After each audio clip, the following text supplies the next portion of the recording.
Mhm. Hi, everybody. Welcome to the, seventh rendition of White Noise. I am your host, Robin Hager. Moral P is also here with me today. We have a great crowd of poets, writers, performers here today. I'm very excited. And yeah, I didn't really create a theme for this reading. I have a theme for my personal reading. um, and I wanted to just start by just reading one poem, and I'm going to come back a little later and read some more. And I kind of wanted to use this poem I wrote today as a precursor to my reading. I wrote it, well, as you can tell, at the laundromat. It's called Laundromat Story. I stare through broken eyes into fluorescent sheen of a laundromat. The owner looks like Michael Imperioli if he owned a laundromat instead of playing Christopher in The Sopranos. My stomach is rumbling. I look into his eyes and see an Italian accent, a real one. The wind pulls leaves up from my memories and they create a dust devil in the parking lot. They sound like rain pattering on ice, misting, spitting. They sound like a rake scraping against concrete, but it doesn't scrape, it jumps. It slows down as my thoughts subside, but picks up again as soon as I finish the line. Dream about girls with bells for eyes and how I saw you last weekend, slouched over your own sense of regression.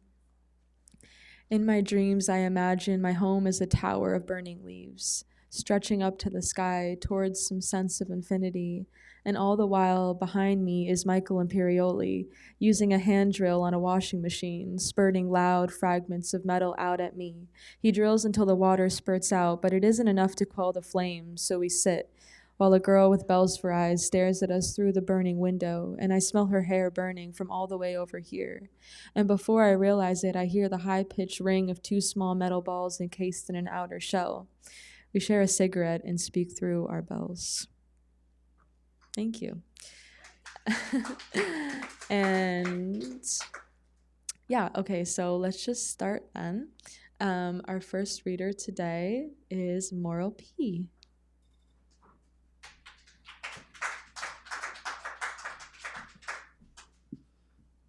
Hi, everyone. I was just telling my friend that I didn't really pick anything to read, so I'm just going to scroll and aimlessly choose something. Okay. I don't have a reading today either. The last couple of months have been a lot of like love and loss. So I'm going to read what I wrote a couple weeks ago called Larger Than Lolita. If I asked you real nice, would you choose to lose? My words, soft enough and for long enough, an allowance and open space between us, large enough, bright enough, heat applied to our shrink wrap lies, burned down into truth, ash giving birth to fern, worms, and potato bugs. A display of firsts, breath breaking from the ground. If you stared long enough to actually see, would you bend your knee for me? Hands cusped at our chest, then to our sides, a chain circling the resurrection room. There is a choir of booze hounds there is a choir of booze hounds howling at an invisible moon. If I show you my tongue is not a whip, that behind these teeth lay curtains of pink warmth, a chandelier of vibrating brilliant flesh, would you admit defeat? Would you do it for me? Today I will ask God for something that has nothing to do with me. Today I will answer the phone and not utter your name. And if in the meantime I could just be, would you choose to lose? All right, my next poem. I wrote this one at like 2 a.m. the other night because I wasn't feeling that great about myself. Just gotta find it. All right. It's called Affirmations, the Poem. I am a vision. I am the victory of men over giants. I am a few punches away from a free coffee at Stewart's. When I am least expecting it, I will become driftwood, embalmed by waves, absorbent and buoyant, aimless in current, soaked in sun, content in movement without motive. I will not take myself too seriously. I'm surrounded by people who want the best for me. Every horrible thing I have ever done will tumble over and under me again and again until I am as smooth as a river stone. My art gives birth to your art. Your art has nothing to do with me, and you cannot remember my name. My loved ones, like my boyfriend, my loved ones support my decisions. My loved ones, lost among the clouds, do not spend eternity captivated by my existence. The duty of diligence falls from their eyes, and they are instead blinded by the erotic joys of disembodiment. When I sing prayers to the heavens, they fall back to me as shards of light and drip down my skin like a slip of jewels. I am a good person. I am worth the work. I am going to therapy as often as I can manage, and I am not someone who can drink safely, and this does not bother me. I am neutral towards my demons. I observe them and honor them and watch unbothered as they lose power over me. I am right where I need to be. Thank you. All right, I got one more. All right, I just wrote this one. It's called Tomorrowland. Unwinding gamble of thought. Fall from my silly lips to my willing lap, home for your head, a pool of babble to wade to drink my dribble. Amongst naked laughter and all too familiar song, you can't unring a bell. We devout followers, impersonating hammers, masquerading as pack animals. In a waking dream, you fix your vision on me. Through a curtain window, I am feeding a garden. A flock of squawk shifts, fussing round my legs. This is like a river in reverse, the heart of a great lake, feeding a frozen mountaintop. I am so cold up here. That is, until I am in your grasp, split open like lightning-kissed trees, heat filling the center of me. You watch in delight as I go up in flames from the inside out. Then that all too familiar song again. Oh carnage, you shan't deter me. I have set my path through this field of bone scatter. I embrace the remnants of a fallen empire. Shadow puppet people trapped in sheetrock, trapped along the lines of your skull, ashes falling to scorched earth, memories of fire long ago smothered. I will hold my tongue out like children chasing snowflakes. Thank you.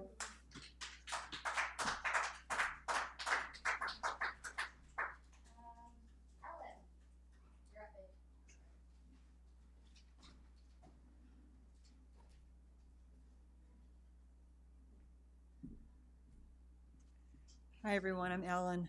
Hi, Ellen. Is this all right? Sound-wise? Great. Oops. Thank you. So I thought I'd read a portion of a chapter of a novel that I'm kind of trying to home in on finishing now. Okay. Chapter 1, The Funeral, October 2019. Each time Faith returns home to Leola, twice a year at most, it has been 8 months since her last visit, she pauses at all the same places, measuring progress and decay. The traffic light is only a yellow blinker now, since the Walmart came in outside town. Gone are the landmarks that could raise excitement in a young farm kid. The movie theater, the soda fountain, the five and dime, even the scary laundromat with its oversized rattling machines. 2 crusty bars are all that is left of the old town on diagonal corners, each with its loyal clientele as well as the occasional tourist seeking local color. Dim, dank, drunk. Something pulls at her, an invisible inner steering wheel, as she passes a side street that would take her to the care home where her mother and aunt hang on. Instead, she turns left at the next street, heading west. She aches to keep going, to blow past the funeral home, a stately brick topping the hill on the way out of town, to the country, to the home place. But no. The last time was for her Uncle Jerry, 83, who went out with his wits still sharp and end-stage liver disease. Cars line both sides of the street. Everyone's here, of course. She inserts her compact rental behind a mammoth pickup, cuts the engine, and turns down the rearview mirror. Staring back, dark circled from 4 hours' sleep. She'd been in surgery late yesterday to amputate the back leg of a Labrador after it was hit by a car. Though her partner at the clinic had offered to step in, she'd cared for the dog, Chaco, since he was a puppy, and she couldn't let his owners down.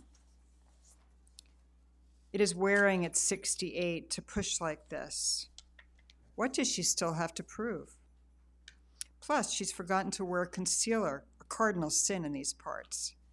Damn it, Faith, go in there. The funeral director touches her arm, her smile warm yet slightly distant in the way of all good funeral directors. She was a couple of years behind Faith in school, no one Faith knew, With all the funerals in recent years, she is almost a friend.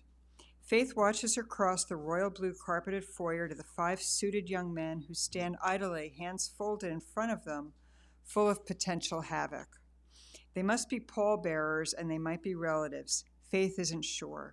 They grow so fast.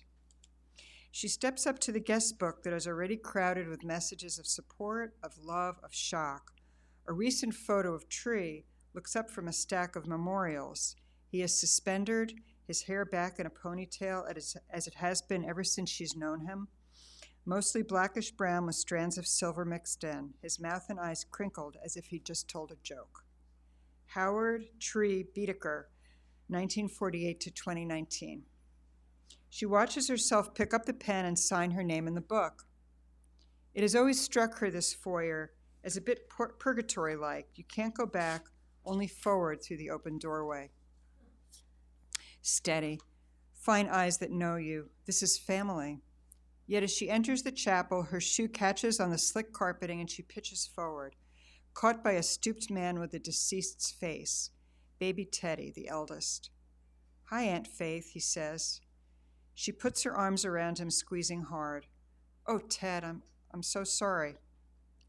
"Me too." Ted pulls away, eyes watering. "We're waiting for Father." A correction rises to her lips, but no, he must mean the priest. There couldn't be any other explanation for the milling about, the kids skating on the staticky carpet, dropping potato chips as they go. For the open casket, the memorabilia table, the flowers, the projector, and the screen promising a slideshow. She feels suddenly woozy. Check yourself, Faith. Breathe in. Parting is such sweet sorrow. Out. Billy stands several arms' lengths from the casket, flanked by her next oldest, Mark, and her youngest, Ruth, named for Billy's mom. Never a believer in wearing black, Billy's purple and pink silk shift hangs loose on her slight frame, and her long, thin silver hair is pinned back in a clip. Her eyes catch on Faith's, and there is that moment of recognition, the after of the before, one reality suddenly replaced by another. Suddenly, only to Faith, Billy has already been a widow for a full 38 hours. "You're here," Billy says, having slipped out of the children's solicitous holds and grabbed Faith's hands tightly.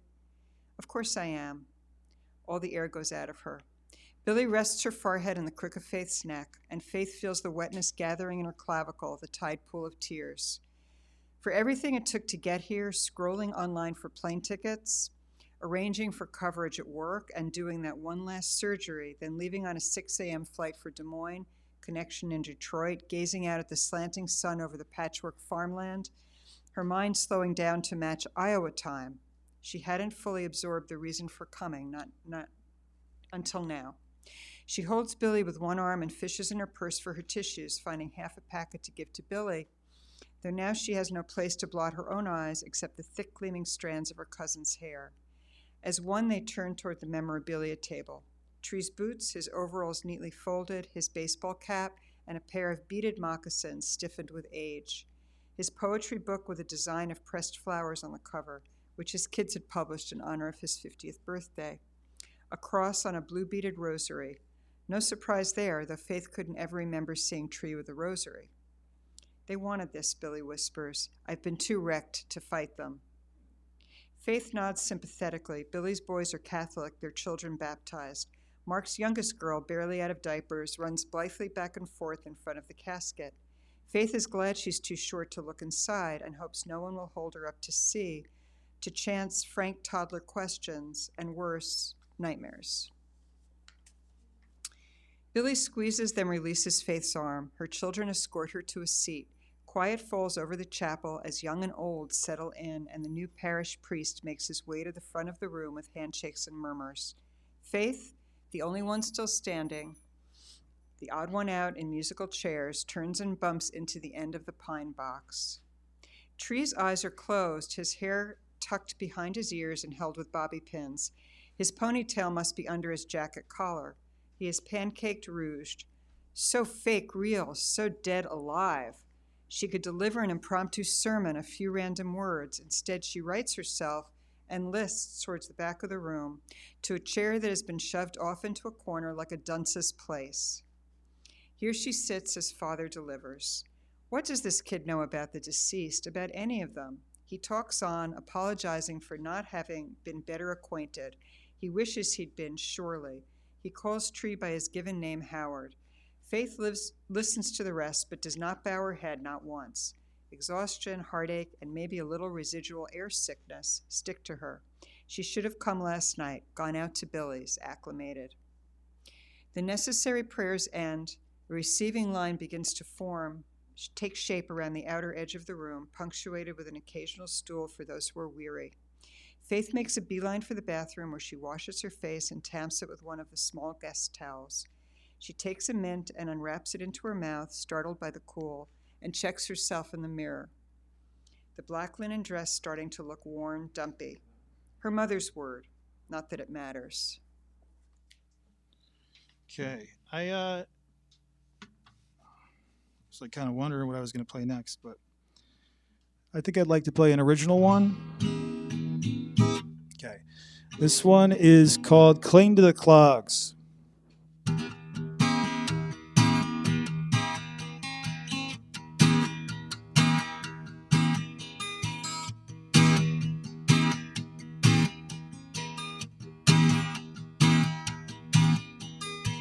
Your disembodied voice won't leave me alone. It follows me everywhere, I can't escape it.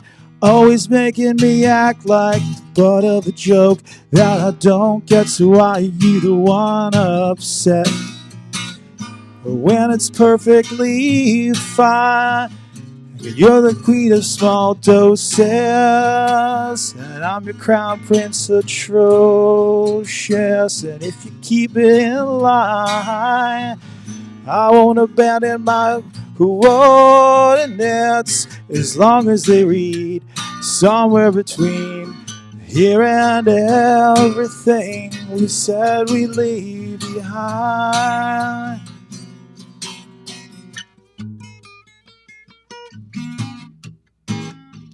Cling to the clogs, cling to the clogs, cling to the clogs. It's always the same, so overstated, left unexplained. I know you hate it. It's just a problem I fail to comprehend. Lost the direction, so I just pretend to know where I'm going, know what to say. We're at the Palace of Swans, just leave the geese at the gates. When it's perfectly fine, you're the queen of small doses, and I can't even approach it. And if you keep me in line, I won't abandon my coordinates as long as they read somewhere between here and everything we said we'd leave behind.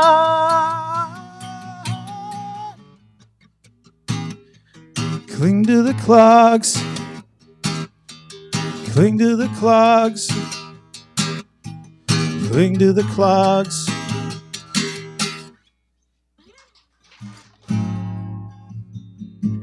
This information is password protected. A mutiny of perverts at your door. A messy breakfast that I can't protect you from everything they got in store.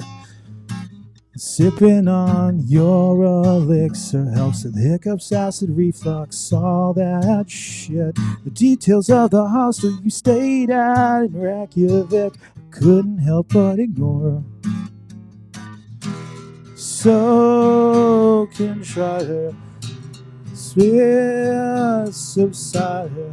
Did you wanna live that mess? In society, spirit society, did you else in memory? Suffering is evergreen.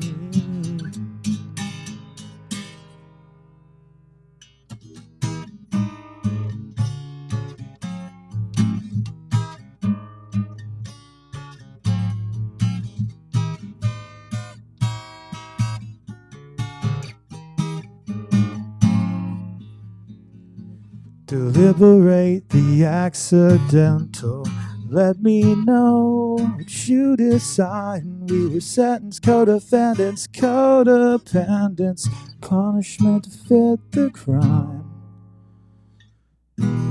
It's conclusive, you drowned me lucid, intruder in my own head.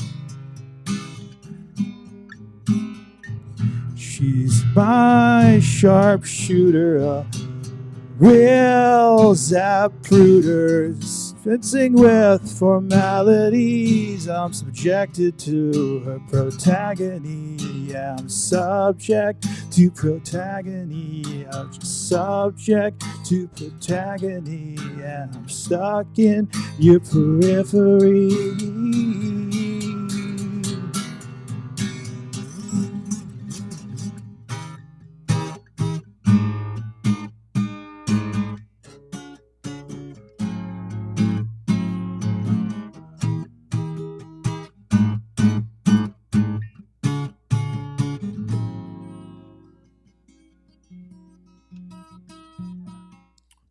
Hello, everybody. My name is Tiger Boy, a.k.a. Rick Gibbons, a.k.a. the X-Man of all rainbows, a.k.a. the Hudson Valley's biggest scumbag, a.k.a. Ricky the Love. And I have to say, that's a mighty good-looking man over there. Let's do some rock and roll.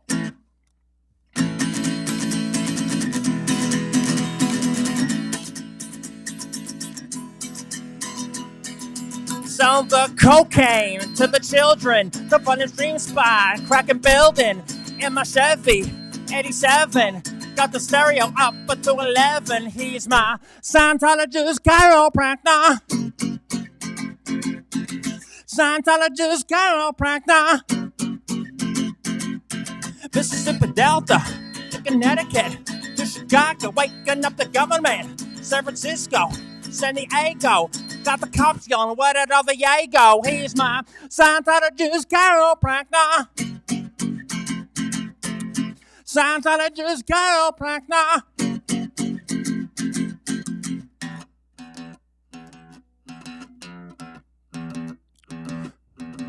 Crack, crack, crack, crack, crack, crack, crack, crack, crack, crack, crack. Well, cracking back to Xenu, crack, crack, crack, crack, crack, crack, crack, crack, cracking back for Xenu, crack, crack, crack, crack, crack, crack, crack, crack, cracking back for Xenu, crack, crack, crack, crack, crack, crack, crack, crack, cracking back for Xenu, crack, crack, crack, crack, crack, crack, crack, cracking back for Xenu. Now we're all happy with the money. And we both got a pretty honey. I got a mansion with a cupboard because he loves L. Ron Hubbard. He's my Scientologist chiropractor. Scientologist chiropractor. Scientologist chiropractor.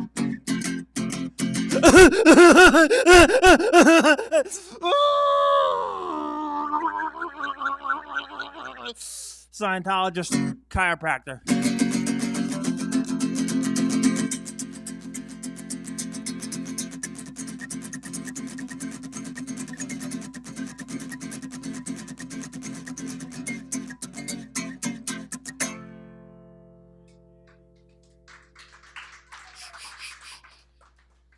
Scientologist chiropractor. Some people may say it's gravity. I frankly disagree.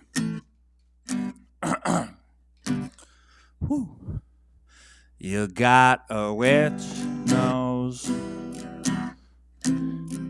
baby, and everyone knows I'm crazy for your witch nose. Boom, baby, and I want you to be my lady. I want you to be my lady. Queef my children out, Chelsea Moss.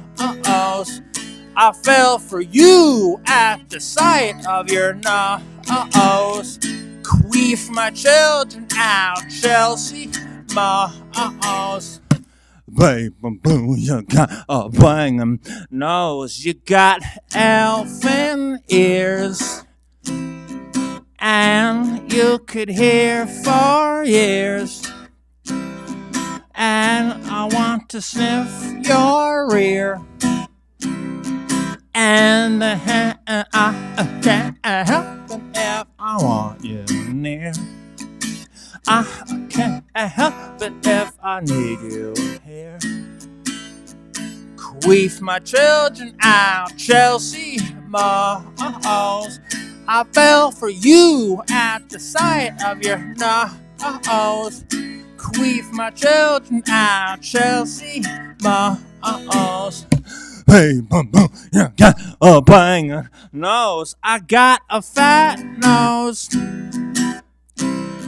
Babe, and everyone knows I'm crazy for your witch nose. Because the nose, the nose, the nose, the nose, the nose, the nose.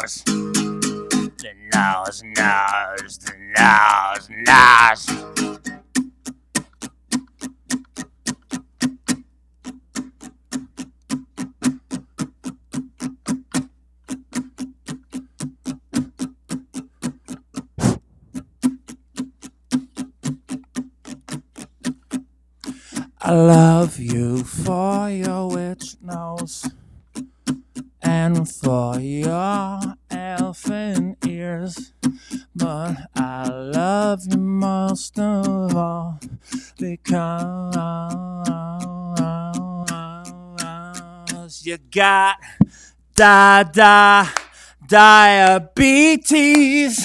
diabetes. Clap your hands, diabetes. Let's fucking go, Greco, diabetes. Sing along, diabetes.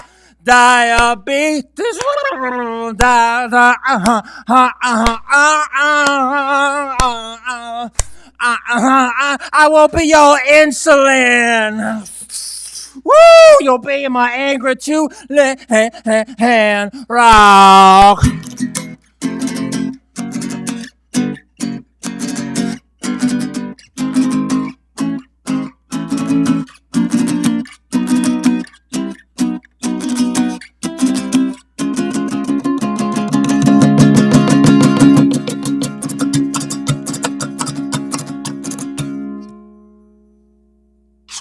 Oh. Thank you for having me. My name is Lars. Here's my poem called Sure Feels Good to Be Young. I'm crazy drunk. I left my home in a tipped up junk. I got a support group holding me back. They all see a future dressed in black. I feel important, like something's coming. I need a place to stay, I feel like running. I like the danger, I want to have fun. And it sure feels good to be young. I found a eat hole in the city. Just give me money without the pity. I can start over any day of the year. There are lots of time and space out there. I feel important, like something's coming. I need a place to stay, I feel like running. I like the danger, I want to have fun. And it sure feels good to be young. I'm out of luck, out on the plane. Got no ignition and it starts to rain. And I smell that sea in my mind. I got to leave the junk behind. I feel important, like something's coming. I need a place to stay, I feel like running. I like the danger, I want to have fun. And it sure feels good to be young. On some bridge I think about the leap. About the sinking down deep. I ask myself what it means to stay alive. I'm learning fast about the will to survive. I feel important, like something's coming. I need a place to stay, I feel like running. I like the danger, I want to have fun. And it sure feels good to be young. Thank you for listening. Hi. Thank you, Lars. That was beautiful, as always. I think this is good. Okay. So, like I said, my poem that I read earlier is kind of like premeditating in a way what I'm going to be reading now. Actually, no, I'm gonna grab a stool.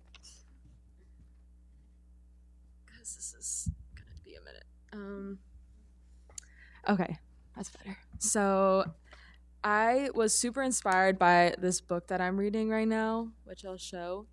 It's pretty, I think it's gotten a lot of hype recently, but it's lives up to the hype, I can say. I'm only like a quarter of the way through, but there's a section in the book where the author, Carmen Maria Machado, she has a series of short little prose pieces, and they're each about every episode of Law and Order SVU in chronological order, starting from season 1. And I kind of wanted to do a little iteration on this, but with The Sopranos. Hence why I was talking about Michael Imperioli. And we had our lovely guest before, Tiger Boy, who is like a spitting image for James Gandolfini. So pretty funny. Kind of like if Tony Soprano grew up in the Hudson Valley. So yeah, I'm just going to read like one of hers just so you can see how good this can be. And I'll read the ones that I wrote today. So this one is called Uncivilized. The episode is called Uncivilized. They find the boy in Central Park looking like no one had ever loved him. His body was crawling with ants, Stabler says. Ants. 2 days later, they arrest his teacher, who, as it turns out, had loved him just fine. Yeah, all of these are really good, but I had this idea to do it for The Sopranos, and I'm watching the 5th season right now, so I did it for every episode of the 5th season of The Sopranos. If you have never seen, I'm warning you, there's tons of spoilers, and I'm sorry. I'm apologizing now, but I'm not gonna hold back. Okay. All right, season 5, episode 1, 2 Tonys. There is tension in the air as Christopher eyes the table full of cristal, antipas, baked clams, and the extra order of chicken parm that Polly ordered for his mother, since he's expected to pay for all of it. He confronts Polly as they leave the restaurant, and they resolve their beef by killing the waiter and getting Christopher's money back. Episode 2, Rat Pack. Adriana stumbles over her words, and we, the viewers, can almost see the contractions likely happening in her bowels, early onset ulcerative colitis, as she debates revealing her secret to the other wives. She has had too much wine and drives home, narrowly avoiding the curve. She lights a cigarette and singes her hair. Episode 3, Where's Johnny? We meet a woman named Lorraine floundering across her house with the rhythm of a ballet number, except she's too heavy on her feet and her pale, naked body falls clumsily against the floor, making a thud sound. It's a shame because she seemed like a good character. Episode 4, All Happy Families. The cumulative experience of a 2000s era teenage dirtbag, AJ Soprano. Disobey your mother, have your eyebrows shaved off after too much alcohol at that hotel room you and your friends destroyed, and act like nothing happened the next day. She says, "Why do your clothes smell like smoke?" AJ acts as if there's a draft in the room. Episode 5, Irregular Around the Margins. What happened in the car that night when you veered off the road and her neck almost snapped in half? I heard things, many things. The curve of her mouth around him, something so beautiful it can only be imagined. Tony sucks in his gut because it's the first time he tells the truth when it's only perceived as a lie. That stomach holds the weight of so many women. We will never again see Adriana's neck not bruised. It is fall and the air reeks of leaves. Christopher leaves a trail of ash in his wake. Episode 6, Sentimental Education. Carmela sleeps with AJ's guidance counselor and actually enjoys it. Episode 8. I hope I'm going in the right order. I kind of forgot. In Camelot. Tony has a hard-on for his father's mistress. He realizes things about his past. He still can't admit that his mother isn't wholly to blame. He learns and reiterates that depression is just rage turned inward. Love is in the air, but the air is burning. Episode 8, Marco Polo. Carmela and Tony have sex in their pool as Artie lays passed out in a pool chair nearby. This foreshadows to the dream that Tony has where Artie is the only person sitting in the car with him who is still alive. Who knows what this means? Tony, being 14 coming on 40, treats her sex like it was a one-night stand, and we are left watching the back of Carmela's head as she stares out of her bedroom window, located on the second floor of their multi-million-dollar house in North Caldwell, New Jersey. My uncle and sister visited it a few months ago. I swore when I saw the picture of them smiling in front of the house, I saw a figment of a person staring out of the window directly into the camera. I could almost feel the wispy blonde locks floating in the wind, smell her rage as it singed her ends from blonde to black. Episode 9, Unidentified Black Males. There is a sound like resolution in the air. It blows away as quickly as the wind blows from the east to the west. Episode 10, Cold Cuts. Christopher digs up his past. No, I mean he literally digs it up. He takes a mallet and smashes the skull, femur, tibia, fibia, clavicle into hundreds of pieces and tosses them into a lake close by to here. This is the only time when Christopher dreams of another life. Thoughts of a future fly away with the bone fragments that carve splinters into his fingers, too small to be extracted. Episode 10, The Test Dream. Everybody who died is suddenly alive again. I'm kidding, it's just a dream. Gloria is everywhere and is even more beautiful than when she was alive. She morphs into Pio Mai, the late horse, who Tony has mounted in his living room. Carmela is curiously quiet about the scenario. Oh, I forgot it was a dream. Gloria's voice morphs into Dr. Melfi's and Tony smiles. By the end of the dream, everybody is dead again, and we as the viewer feel that we cannot trust anything. Tony lights a cigar in the bed of his penthouse suite and waits for Christopher to storm into the room. His trail of ash has grown even greater. Pieces of debris and split ends from Adriana's last haircut accumulate into the pile of burnt and charred pieces of his present and soon-to-be past.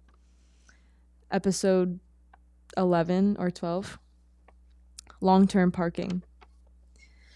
Adriana reveals everything to Christopher. She gets a call the next day from Tony that Christopher tried to commit suicide. Silvio picks her up to bring her to the hospital. Adriana imagines that she left New Jersey and went into the witness protection program, just like Richie Aprile and Pussy Bombancero. She imagines a family with little Italian kids with noses just like Christopher's who call him daddy and laugh at his stupid jokes. She imagines all that cannot be. Silvio drags her out of the car and etches a hole into the back of her updo, leaving her there somewhere. But we all know that she lives at the very bottom of Christopher's soul, pleading for him to love her. Tony recalls how the last thing that Carmine Sr. said before he died was that he smelled burning hair. Thank you. Thanks. I'm going to move this. And our next performer is Joanne. Our next performer is Bruce.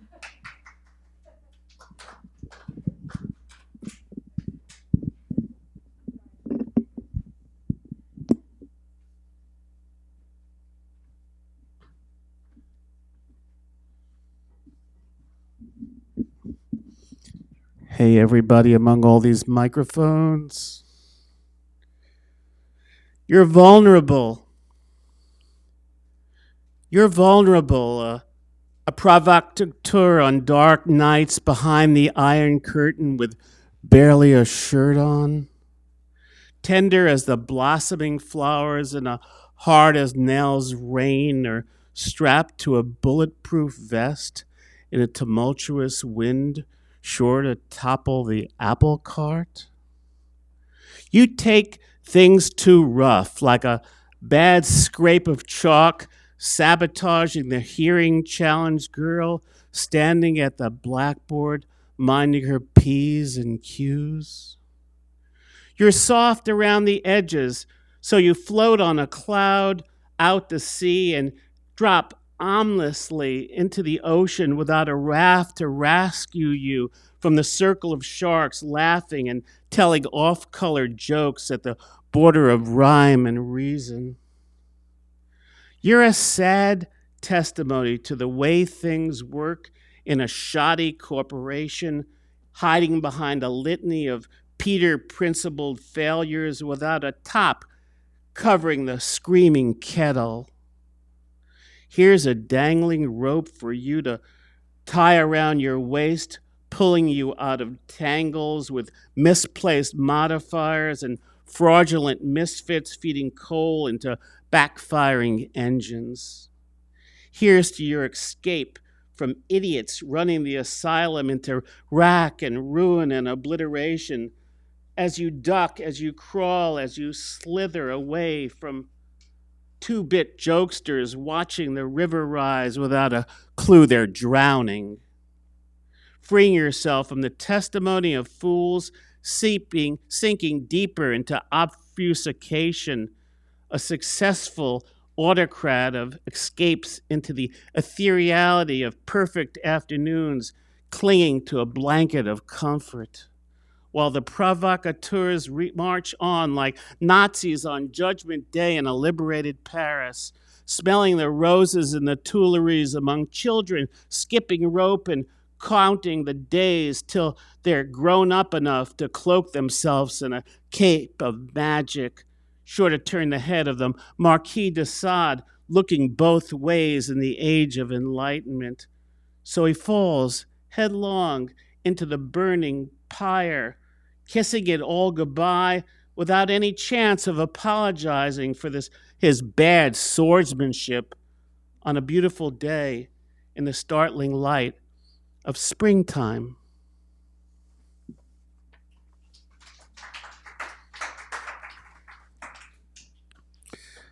Den of Thieves. Usually I can't tell the difference between what is and what was, what fell or what remains. There's a hawk circling my house. It's cursing and grinning like he's going to catch one of my children in his claws. When I look up, he's always there, morning or midnight or whenever I get up to take a leak. I'm not certain why he waits patiently for the coming of the morning light or the arrival of stars in the dimming sky. There must be some confusion among the animals and the birds. Their clocks have gotten busted and they've lost their verve. I better sit down for a while and strum this guitar, paying attention to the little details of things that rage past darkness and into the trees, that blast like a furnace, turns rhymes to stone and trembles like leaves jettisoned into the sky by a den of thieves.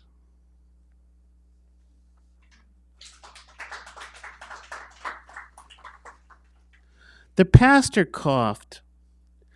Everyone became apoplectic. The church's steeple dated from 1865. The small stones glistened in the early morning light. His favorite was Forsythia because it arrived early. The congregation looked askance.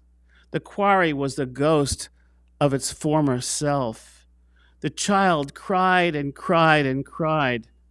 The pastor apologized for the bad news. At the recital, he noticed her spinning. The glass tipped and fell. The rectory filled with light. The winter humbled him. Then death arrived with the crack of the bat. There wasn't enough oxygen around for everyone.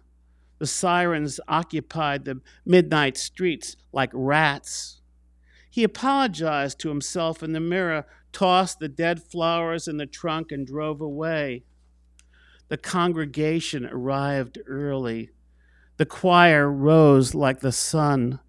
Her mother ironed her dress, the ribbons and the bows. Blue was her favorite color, the ivy crawling in the yard. He sat and pondered everything slipping away. It took him forever to wake up. The frogs multiplied on the front lawn. The alien moths mated in the long shadow of the sun. He glanced back quickly, but it was too late. She questioned him about the broken wheel. Promises slipped under the door like forget-me-nots. When he opened the door, the wind began to howl, the red wheelbarrow, the green bug, the loose threads. When she held out her hand, the man bristled by like a coming storm. Tomorrow, she would fall asleep in the arms of the falling rain.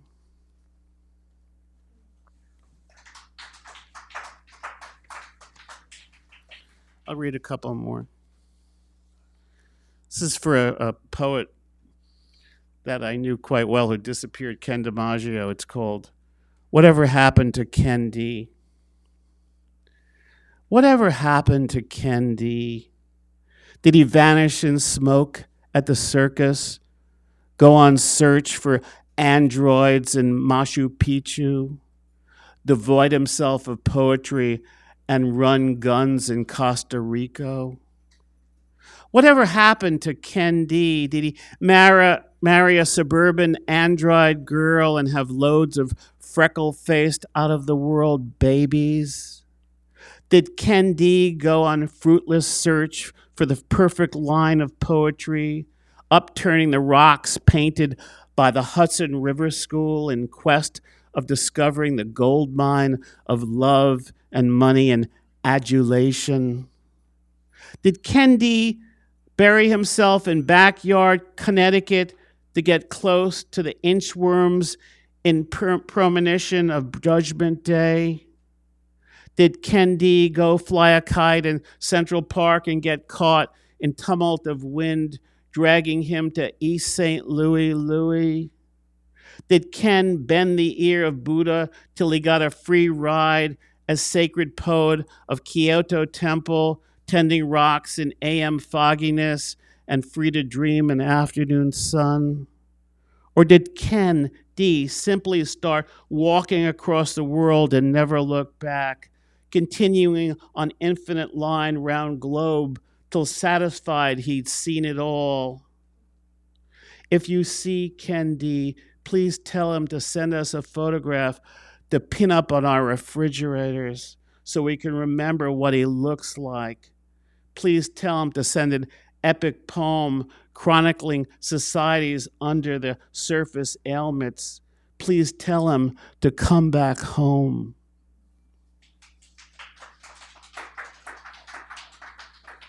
And I'll just finish. This poem's in Chronogram this month.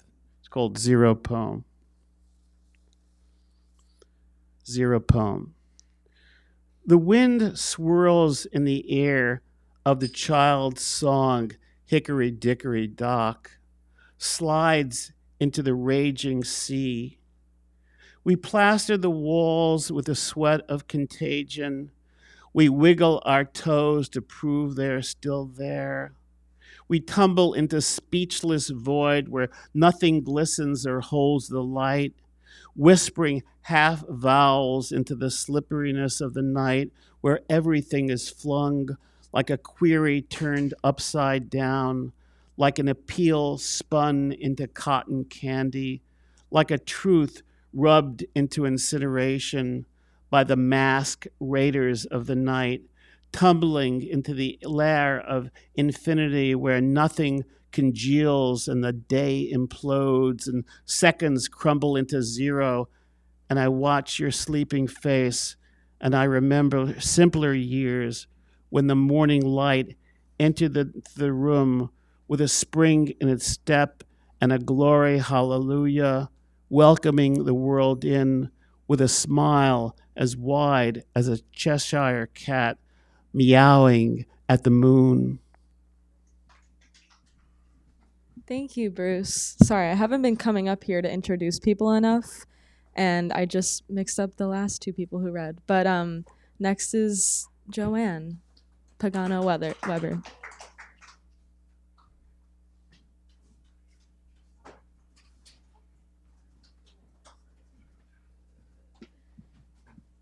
Okay, this is right? That feels good. Before I started, hi everybody. Thank you, David, and thank you, Robin, for doing this. I just wanted to announce that Bruce and I, my husband Bruce Weber and I'm Joanne Pagano Weber, we curate an art series which is multidisciplinary, and Robin was our just prior guest, actually, as a poet. And so we always invite a writer, a visual artist or performer or something in that realm of art, and a musician. And this happens once a month on the first Tuesday of the month, and it's in Saugerties. That's where we live, at the 9W Diner. Okay, so just 7 o'clock, 7 to 9. Our next features are going to be Robert Langdon, who is the gallerist and director of Emerge Gallery, who is a wonderful poet as well. Katie Kokonos, who is a filmmaker, and Paul Clark, who is a singer-songwriter and very politically inclined. Okay, so I'm going to also read an excerpt, like Ellen did, of a novel. And it's like a little story in itself. So it kind of holds together as a little nugget. And all you need to know is that the narrator is in her 20s, and she's an artist's model, and she was the muse of an artist who is on the precipice of fame and who becomes famous, but they are now estranged. And at this moment, she runs into a portrait of herself by this man she hadn't seen in a long, long time. Okay. After many hours in my mother's arms, and days that seemed to encompass 100 revolutions, and years performing to the metronome of public education, weeks and months that dripped like medicinal regimens from gallon jugs, and years of joy that burned with the voracious economy of matchsticks after idle days, and days spent in the active duty of becoming, I found myself on top of a mantle in a stranger's house. It was a dreary summer day that from 9 in the morning till 9 at night felt like 4 o'clock in November, a cold gray drizzle. I would have done anything but go out, but a friend talked me into doing a house tour in Fort Greene. I've never seen this painting of you before, she had said. But of course she knew the artist. Everyone did. Part of my brain ordered me to respond, I posed for it before I knew you. But sunken in thought, I didn't tell her that the portrait was his vision of me as a modern Venus, smoking. The owner had cleverly paired it with a photograph by Man Ray, uncannily identical in size and proportion, and even in pose and attitude, of a young woman smoking who was named Addie, and who glared at me like a sister through years, in tones of gray as crystalline as our day was bleak. It was a piece of me that I had forgotten, only now I saw that it was only stored away, one thing or another piling on, until today, face to face with myself again, I was jarred by the self I was before. It was one of those moments when I saw the increments of a pivotal chapter of my life run by like pages of a Flickr book. I'm not so grandiose as to say my whole life or anything like that, but this particular moment was monumental enough to produce in me spontaneous visions, filling in the blanks of Addie's life as well. I'm confident that most of you have wandered across this world of ours in search of art and epiphany, have experienced something like this, maybe at the back of the back of a tiny cloister in Italy, when the nuns are on their way to Vespers and a door is left ajar. You had just hiked up a zigzag mountain road in August in full view of the sun. a time of day when no Italian would be foolish enough to go out hiking, and you were hoping that the church would be open so you could sit in the shade for a minute, but you followed the notes of a high chant that had become more discordant, more sweet, and more childlike as you got nearer to it. As it turned out, some of the nuns were practically children, and some of them were in the second childhood of great old age, which brought the part of their souls offered in this hymn of praise closer and closer to the Lord. In the midst of this tremulation, deep in the heart of the cloister, while your eyes adjust to the sepulchral twilight, a glow emerges from the side chapel where a devotional area is lit by 2 candles. There on the wall is a scene of the journey of the Magi, and every inch of this small picture is worth 1,000 miles because the artist, probably an ascetic who saw the light of the sun only once a year, understood the space-time continuum through her daily sally beyond the known world and translated her vision into the perspective of crows in flight over mountaintops and the substance of the picture. Precious minerals constituting color and all the world's riches was painted with a faith not only in the universe depicted there, but in the transformation of matter. High, high up you soar, as if the painting laid bare the tracery of your own march to this very place. For a second, and 1 second only, you understand the meaning of art. You try to put the meaning of art into words so you wouldn't forget it, but the words aren't available, and then the meaning of art is gone. So I found myself staring at another creature, a veil of me that was left behind on canvas, and in a flash I saw the twists and turns that I made in the year and some months since she became adulterated from Venus smoking to the person that I am now. I dimly heard my friend ask the owner questions about Man Ray's portrait of Addie, but by then smoke had filled my head and present voices were drowned in whispers. Long drags on the cigarettes that Addie and I once held in our fingertips. Our heads thrown back in triumph, the expulsion of breath was like an act of creation or vengeance on a mundane world. The goddesses of Brooklyn, causing major hurricanes, dust storms, and the occasional tornado, or fair and gentle breezes when we felt like it, whirring behind the ears of line workers, corporate CEOs, artists, and janitors alike.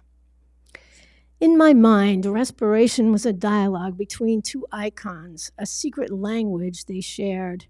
Their smoke mingled invisibly in the space between the picture frames as they conspired to crush their enemies, breathe courage into their protégés. Born 50 years apart, they were meant to be as one, drawing power out of the air like the open wings of a falcon.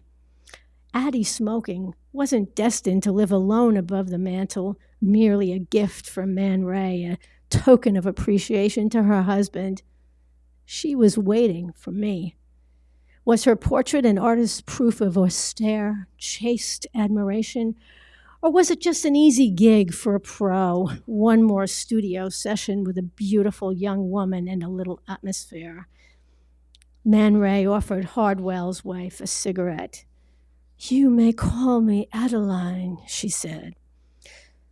Another pedigree consort, he thought, glancing discreetly at the unusually long and by human standards, imperfect legs upon which she pivoted to take a seat. In a few years, she'll be spindly. The sinews that held his thighs to his abdomen tensed, mimicking a fleeting depression he glimpsed alongside and between her knee and calf. He felt a little dizzy as he leaned over her, not because he was allergic to gardenias, but because they reawakened in him the memory of the first time he made love to a woman much older than himself. On the damp tiles of her conservatory, they hid from her husband's jealousy under everything blooming, and he had failed miserably. He flicked his lighter, the one designed by Jean Arp. If Adeline noticed, she didn't show admiration. She seemed distracted, not about to give up secrets, putting the cigarette between her lips. She said, "Thank you," and allowed Man Ray a moment of eye contact, sidelong but penetrating like afternoon sunlight through glass. Obviously, she'd rather be out shopping. He found himself asking stupid questions. No, Man Ray, I was bored at Vassar, so I continued my anthropological studies on site. Madagascar. The Verton team. Verton? Impressive. Another glance under a thick canopy of blonde lashes, her other pale eye hidden behind a silver plume of smoke. He quickly framed her in the viewer. The scent of gardenias threw him off balance. The picture would be out of focus unless he steadied himself. No matter. It was a throwaway. You'll let me have the negatives, she said. As you wish, he found himself saying. But informal studies are not interesting. My work depends upon exacting conditions. Perfection is imposed, not imposed, but discovered, and if anything, implemented unconsciously. My camera is but a mockingbird until the revealing environment evolves, and every curve and plane, every tone and reflection is at the service of my subject. And my subject is at the service of the very air around her. And the air is at the service of, shall we say, dreams? Thank you. Thank you, Joanne. That was beautiful. As a former art history minor, I took heavy appreciation to that. So our next performer is Charlie, my dear friend.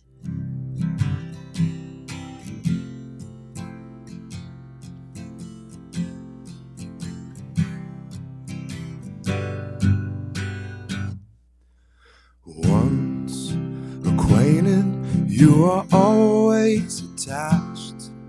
Reminders of the memories always bring you back. You can change your location, but you can't change your past. 'Cause once you're loved for good. It's as simple as that. And yes, I've been away, but someday I know I'm gonna see you. And when that day comes, make no mistake, I will sit there and take my time to apologize. Yes, I was always shy.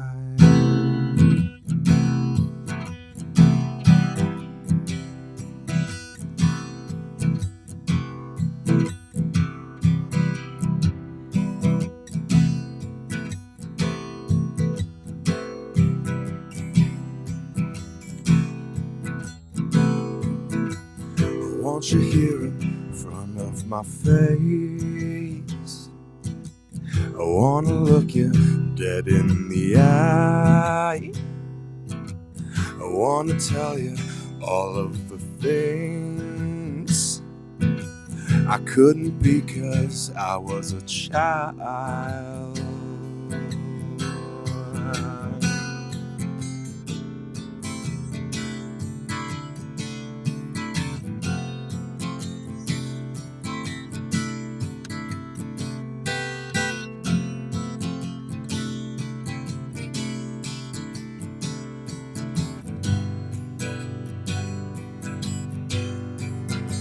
I want you here in front of my face. I wanna look you dead in the eye. I wanna tell you all of the things I couldn't because I was a child.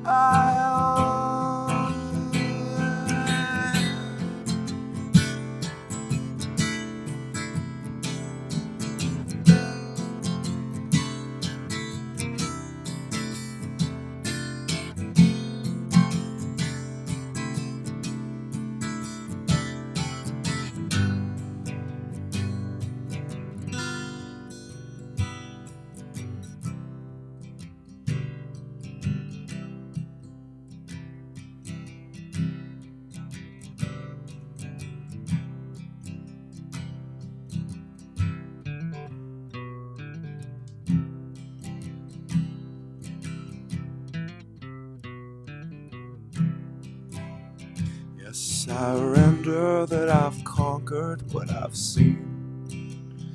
Yes, I render that I've conquered what I've seen. No, we're never gonna be neighbors again. Yes, these memories are all I'm gonna be. Yes, I render that I've conquered what I've seen. Yes, I've rendered that I've conquered what I've seen. No, we're never gonna be neighbors again. Yes, these memories are all I'm gonna be. Yes, these memories are all I'm gonna be. Thank you.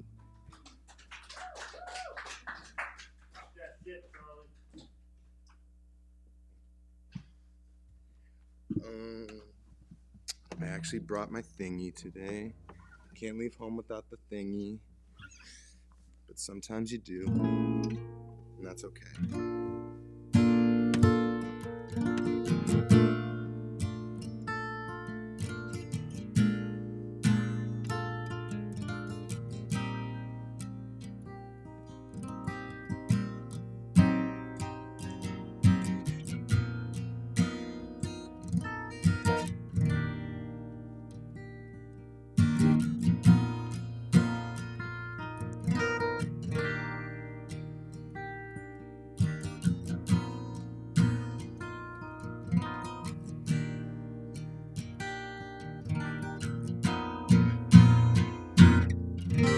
Looking out into the distance, observing all the moves they make. Everything is to proportion, nothing is ever out of place. Calming times they draw near, and I am right here. In my thoughts and in my mind, I am speechless and I am fine. And I learned it all from everything that you said. Contact with the well-aged surface seems to bear a heavy weight. Stimulating visuals are striving to accommodate you out on your way here. With nothing to gain, there is nothing to fear. 'Cause in my thoughts and in my mind, I am focused and I am fine. And I learned it all from everything that you said.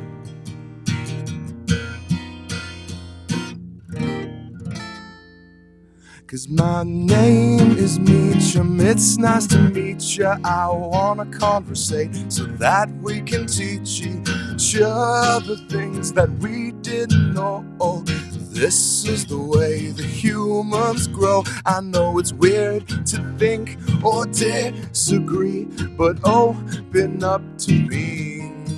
Yes, I know you know that you perceive, but please evolve with me. Well, borders are stupid, race is adaptation, all credit is a scam. Just like colleges are, all they want to do is crack and divide.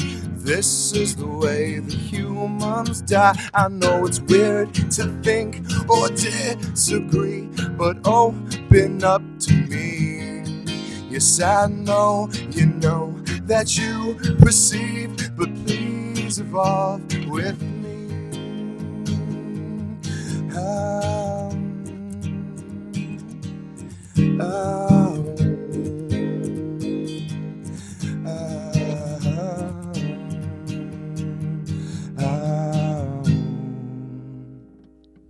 Thank you. Thank you, Charlie. That was so beautiful, like always. Yeah, almost shed a tear there, not gonna lie. Yeah. So our last performer of the night is another one of my very dear best friends, like, I love you, Cole. Welcome to the stage, to Greenkill.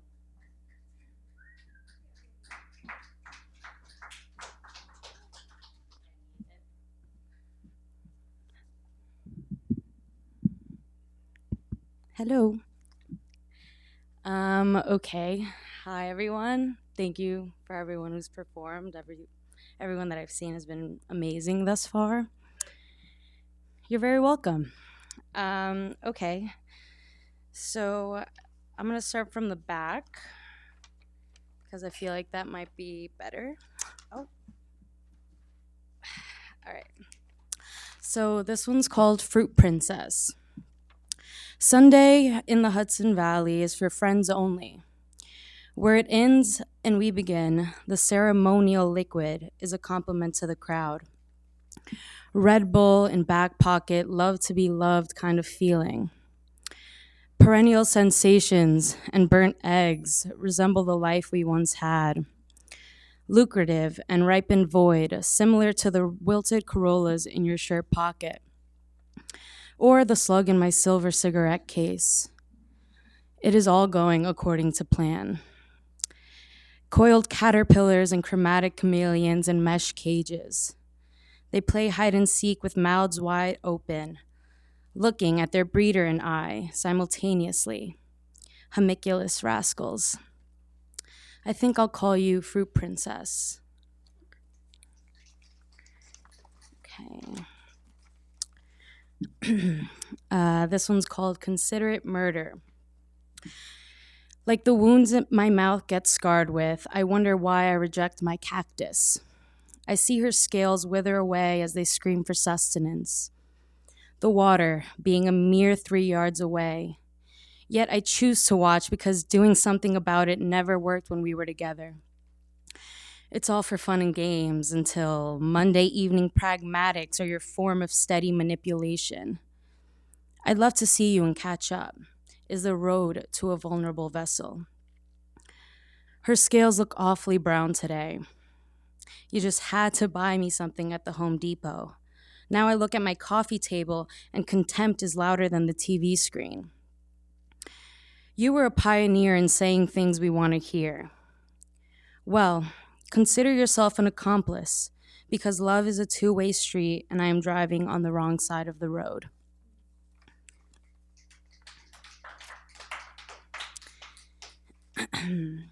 This one's called Computing Butterfly Dust. For lack of a better word, we cannot weigh the expression. So why does the sun appear yellow? Because the Earth's atmosphere dances with blue. They perform a ballet, the graceful sway of touch. As atmosphere scatters blue, yellow jumps, ready to be swept away. Is my eye suffering from constant manipulation? Distorted colors tend to stand corrected. Enter I. Let me answer for myself. Brace yourself. I am not constantly manipulated. I simply deceive you. And sometimes that fucker behind me just says the wrong thing. I have been fooled. Enter brain. I must admit, your photoreceptor cells are quite intimidating. Rods and cones all tangled. They seem to be acting out. Too much screen time, perhaps? Optic nerve is quite flustered with you. Maybe I'll just handwrite my notes today. Okay. This is my last poem. It's called Black Carpenter Bees in the Deep South. Witnesses are the blurry windshields on a rainy day. But I suppose I always haven't been reliable. 3 concussions do that to you, according to Saif, primary MD. The cod liver oil is supposed to be helping. The barn was large, cherry wood, loft-like, with picturesque interior. I believe the said witness was a woman, sun-drenched and definitely scared, as was I. We ran for the exit, any exit, but through every crevice the swarm followed, ubiquitous black carpenter bees fracturing the calloused vessel. The South used to be a scary place. Perhaps the film I watched last Wednesday swayed me. Millions of black ants marching and permeating through the orifices of its victim. Perhaps the array of Southern authors in my American literature seminar were the catalyst to this midnight ride to Mississippi. Ah, the bounty on this state of mind. However it could be, film and novel danced a tango to create the pool of sweat caressing my bed. I can't recall who you were, but I promise I wanted to save you. Thank you.